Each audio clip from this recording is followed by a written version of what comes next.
You also know that yesterday evening, last night, there was a shooting on Franklin Avenue at 67 Franklin Avenue. At least 2 people died as a result of that shooting. There is a 3rd victim who remains in critical condition, and we are praying for a recovery for that 3rd individual.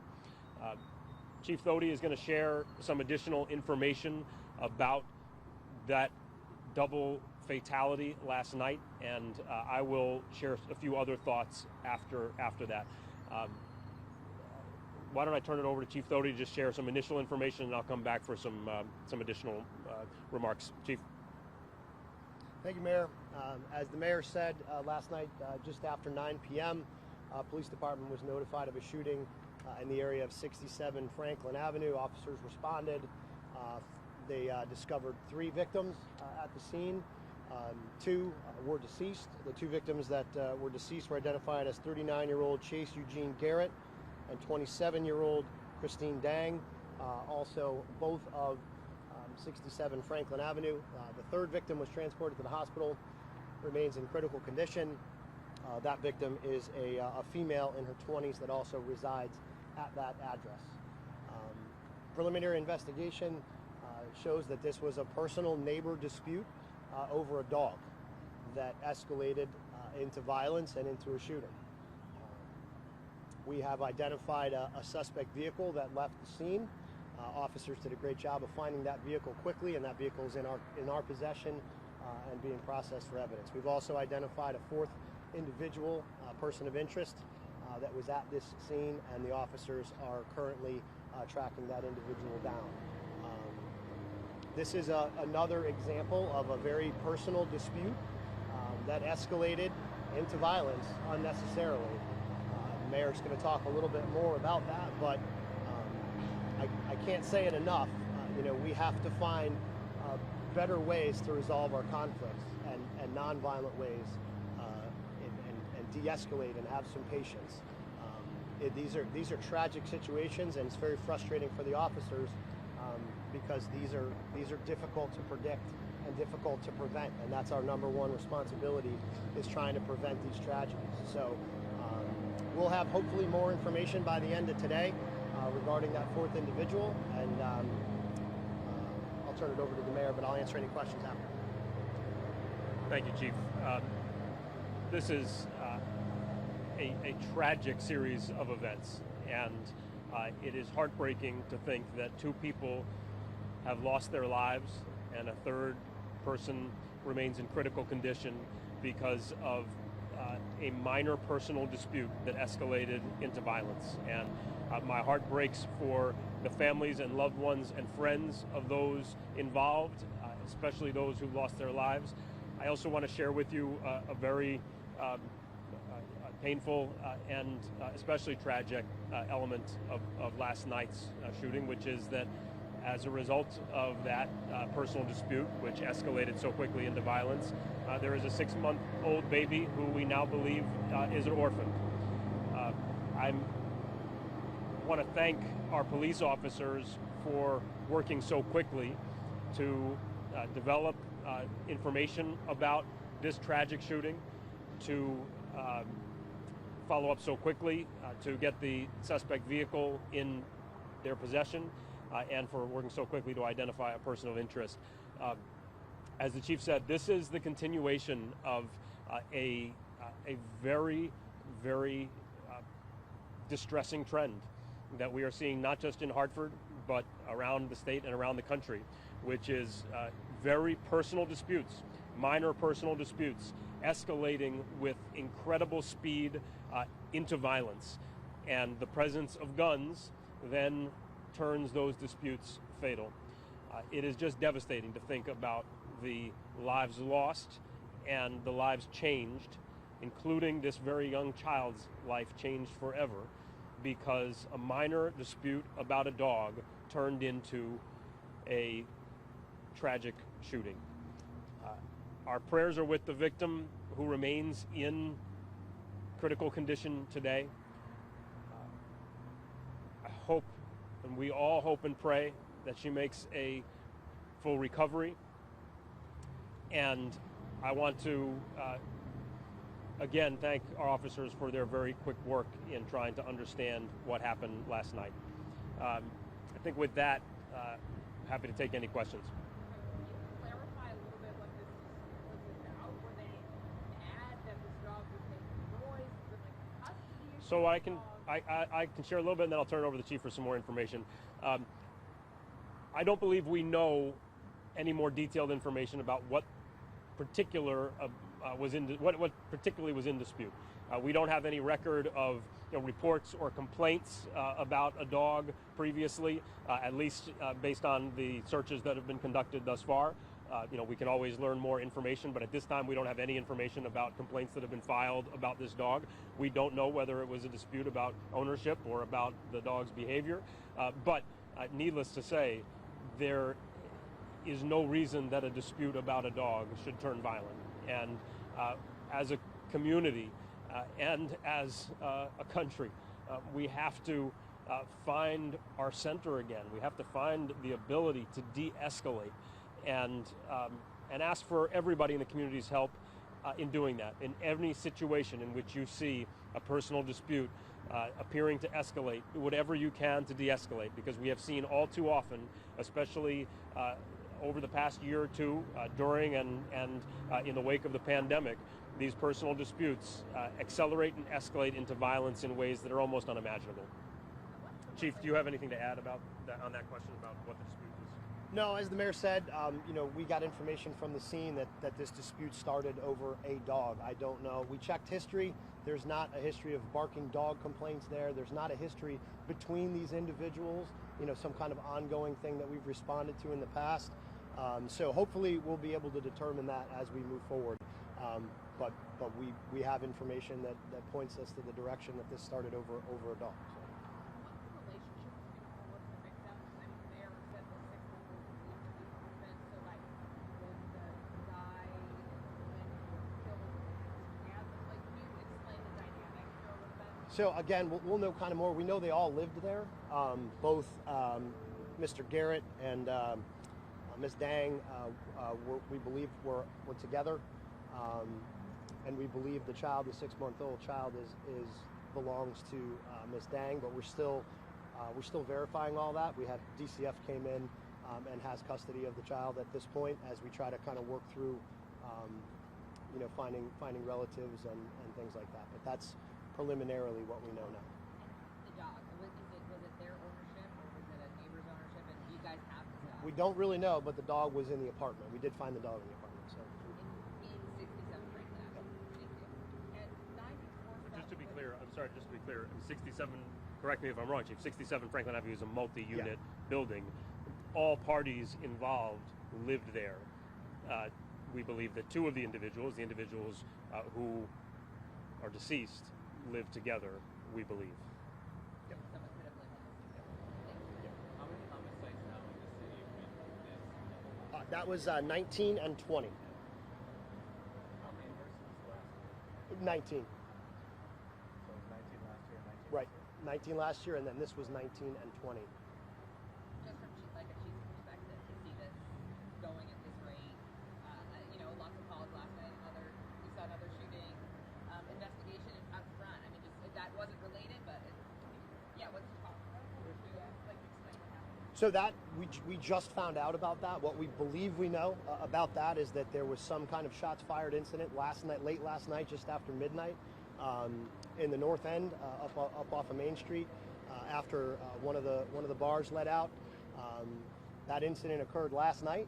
The victims came in this morning, just after 9 a.m. this morning, to let us know. So they instead of reporting it to us or going to the hospital, went back to a hotel in Newington on the Berlin Turnpike. So we're working with Newington. We've secured that hotel. We have the vehicle, and that's what we know so far. It was reported to us 9 hours later. We always prefer that, we kind of know when it happens, so we can try to find a scene, casings, evidence, things like that. So we're playing a little bit of catch up, but that's what we know about that one so far. We don't even have a location of incident. Can I just add, any shooting is too many. Any shooting with a victim leaves trauma for a whole community, and any shooting in which people lose their lives is a tragedy for our whole community. I will say, one of the things that we have seen this year, which is an unusual trend, is that the number of shooting incidents and the number of shootings with victims has been down relative to recent years, but the number of homicides has remained high. And a part of that reason, we believe, is that so many of these shootings recently involve these very personal close quarters disputes. A number of our homicides this year occurred inside of private homes. The homicides that occurred last night, as you've heard, occurred at a residence where everybody involved lived, among people who knew each other well. This type of very personal, very close quarters violence involving guns that has so often been fatal is something that is new. It's not unique here. I've talked to many mayors around the country who are seeing something similar. I think that people will be examining for many years to come what's driving that trend. But this divergence of numbers of shootings and the number of homicides, I think is attributable in part to the nature, the very personal nature of some of the violence that we're seeing. That doesn't make it any less tragic or any less distressing. In many ways, however, it does make it more difficult to deal with. I'm not sure that there's anything that that anybody can do to prevent the type of personal dispute that resulted in last night's fatalities from escalating and occurring.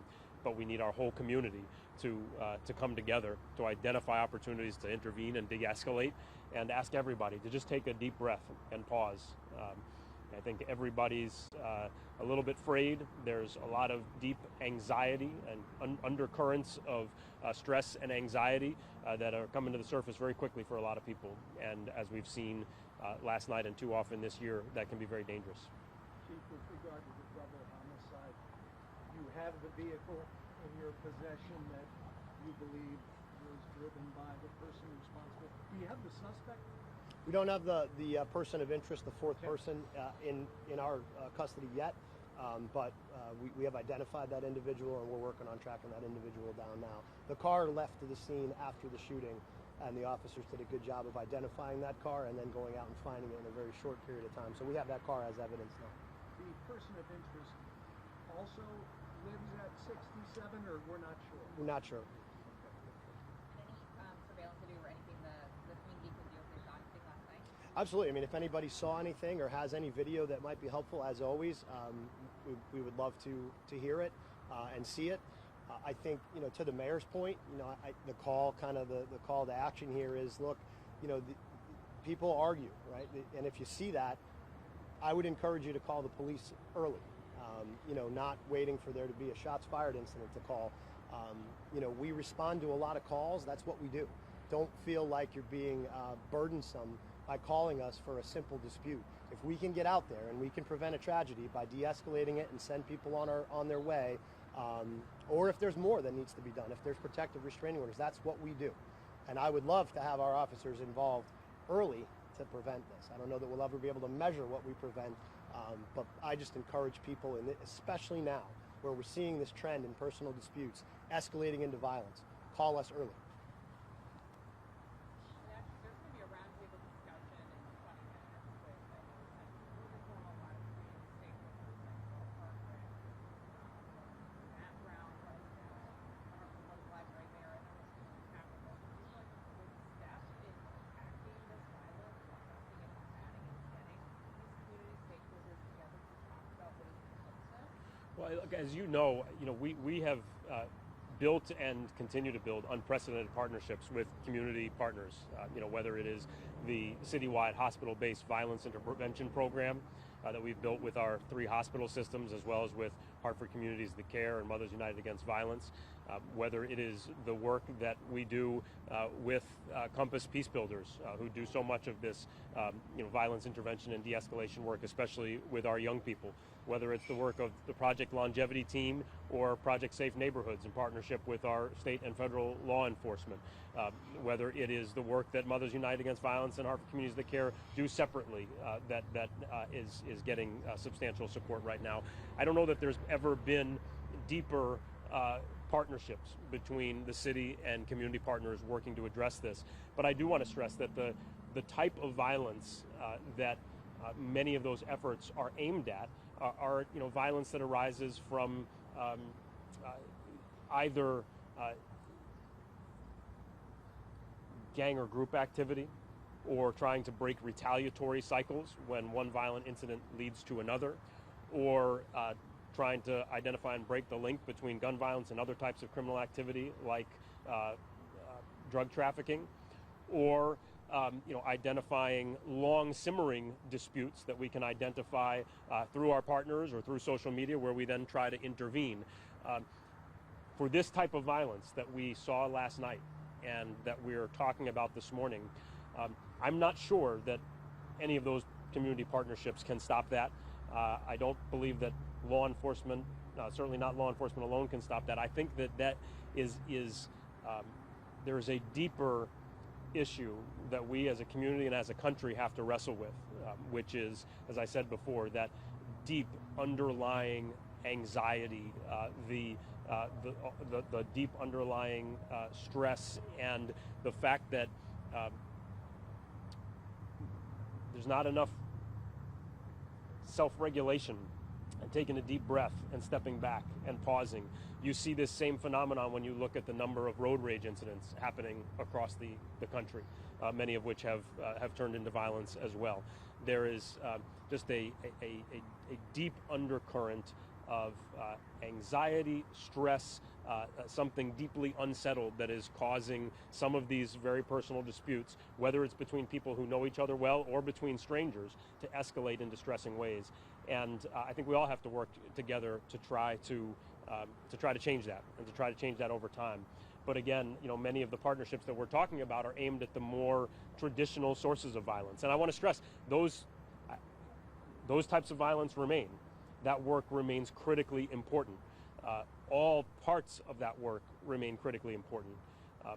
But I don't know that those efforts in particular, could ever address a situation like we saw last night. I will say that one other thing that is a contributing factor to the number of disputes that turn violent is the number of guns out there. There are an awful lot of guns out there. And I think we are seeing time and again that guns are not making people safer, they're making situations more dangerous. Chief, just a few follow-up questions. The dog was found in the mountain. Was it found in Garrett Dang's apartment stuff? I'm not sure which apartment they located the dog in. But in the building. It was in the building, yeah. And you said it's not in. Animal control doesn't have the dog. No.